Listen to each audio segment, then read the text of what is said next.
So when we are done with the perspective and the photo of the bush is in place, we need to talk about lighting. Now, there's a few things to understand. First of all, the strength of the lighting, or if you want, the strength of the shadows. And then we need to know about the color of the light and the color of the shadows. Now, let's talk about the strength first of all. And we can steal informations from other photos we already placed in the scene, like this one for the grass, or from the render itself. And these informations are just info about the value. Okay, so the difference between the brightness between a light area and a shadow area. Now, what to do? Well, first of all, we need hue saturation on top of everything, and we need to go down with the saturation strength. Okay, so let's forget about colors for a minute. And then we need a new layer behind the hue saturation, an empty layer, and we're going to take the rectangular marquee tool, and it's up to us if we want to test this on a photo or on the render itself. I mean, you can try both and see what's the best. Let's say that if you have a new base for the grass, for example, you work on this on the photo, I would say, because the bush is anyway on top of this photo. So what to do? You make a rectangular selection in an area where you have the same element, in this case the grass, and it should be both in light and in shadow, like in this case. Okay, and then you pick a color from the area in light, like a value of gray, and you fill this rectangle with that value. Okay, something like this.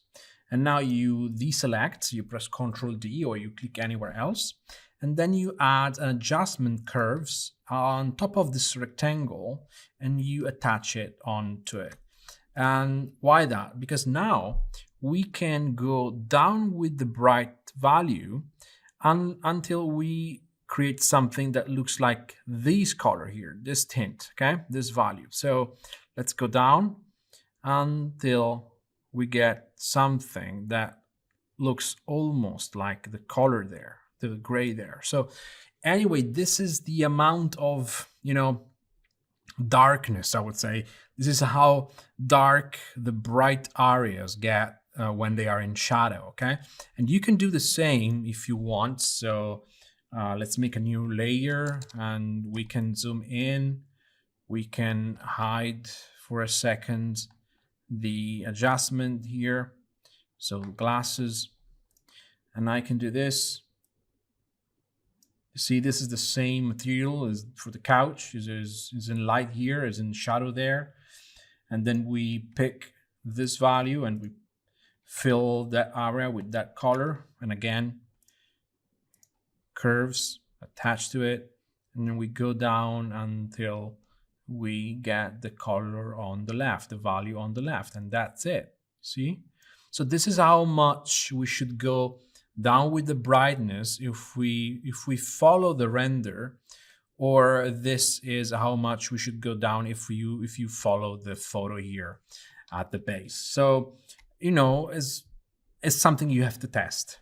I cannot give you the straight solution, okay? But you need to test, and now you know how to do it, okay? So once you have this curve, you can immediately take this curve and attach this curve to the bush itself, and plus or minus is going to work. Now, there's a component that depends on you, on your eyes, on your taste. So you can then just like go a little bit higher with this, but that's up to you. Okay, that's something you need to work yourself, but at least now you have a starting point. Okay, once you have this, you don't need the gray rectangle anymore. You can delete it, and now we can have here a mask to understand where the shadows should be and where the shadows should be turned into light. And if you look at the starting shape of the bush, we can tell that from the top, if we take a brush here and we draw something, you know, let's pretend we are looking at the bush from above, right? So this is like a circle. This is the center of the bush, and light should comes from here, okay? And we are here looking at the bush. Actually, we are kind of, you know, on the left, but anyway. So what to do? We need to understand that the light now is touching the bush in the front for sure, okay, here, and you know, also on the top part, but this part here should be in shadow because, you know, the sun is on the other side. And so actually, if I think about this, you know, this area should be in shadow, this area here, and this should be in light, and then, you know, probably this one will be in light. So this is the shadow part, and this is the area we need to make it dark. And so we can go back on the mask here. And, you know, to start with, we can make a circle, elliptic, marquee selection like this, okay? And remember that if you go to select, you can also transform the selection without changing, you know, anything else. So we can just, you know, scale it in the way we think it's better. Something like that. And we can also feather the selection. So we can make it a little bit blurry, like, I don't know, 20 pixels. And now we can delete it from the mask and then invert the mask once you deselect. See? So now what to do? We can improve this mask because this is not the best mask we can do. Because anyway, if you think here, the bush is made of leaf, and one leaf can be in shadow or in light, not both, I would say. Or at least there should be a transition between light and shadow. And so if you want to make a better job, right, instead of doing this, you know, you can actually paint everything black. So there's no shadow anymore. And then with the lasso tool, you can start, you know, drawing with the pen and try to, you know, follow some leaves, even if it's not that easy to do, okay? So this is one way. The other could be to have a brush that looks like, you know, leaves, and use that one to make the selection. And, you know, one or the other, or even both, you can start with something like this. So, you know, I make a selection like that, and I invert, and then I get, you know, something to start with. And then on top of this, I can just use a brush that looks like, I don't know, leaves, the one we did the other day, you know, with the other, in the other video, makes sense, could be useful. See, here I have something like this that looks like leaves. You can make something like that too. I can make it smaller. Okay. And now I can paint, you know, with the, you know, low opacity, maybe smaller.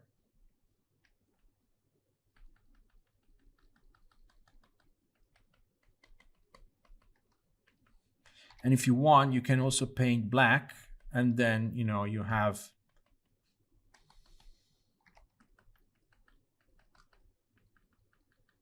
the ability to paint the shadows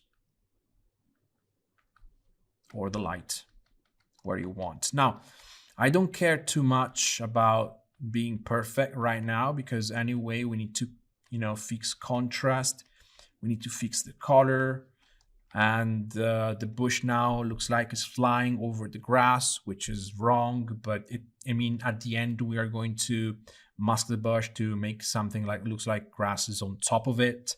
So don't worry too much about this now. And it's a mask, so you can come back anytime and then try to fix this. The fact that we have the opacity lowered down to, I don't know, 30% helps to make a sort of transition, okay, which is nice. Otherwise, you get a very sharp line between shadows and light and doesn't look good at all, okay? So this is the idea. And anyway, as you can see, we are not working with colors, and we are not going to work with colors till the color step.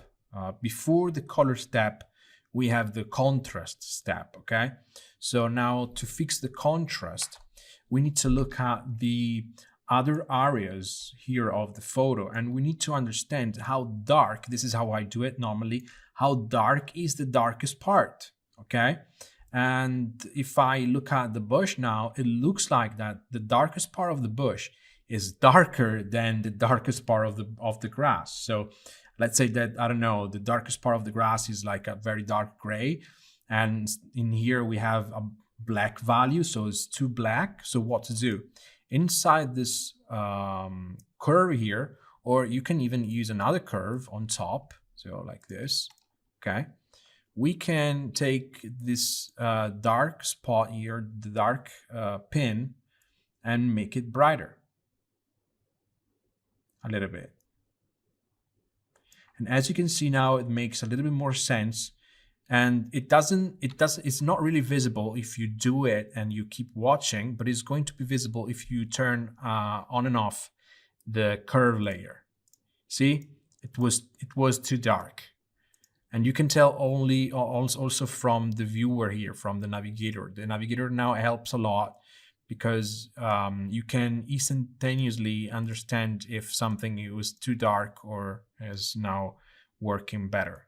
Okay, and you can go down with this value also if you think the bright value. If you think that this white area is too dark, you see this is part of the next video, because colors anyway behaves in a different way when they turn black and white. So I would not work too much on this.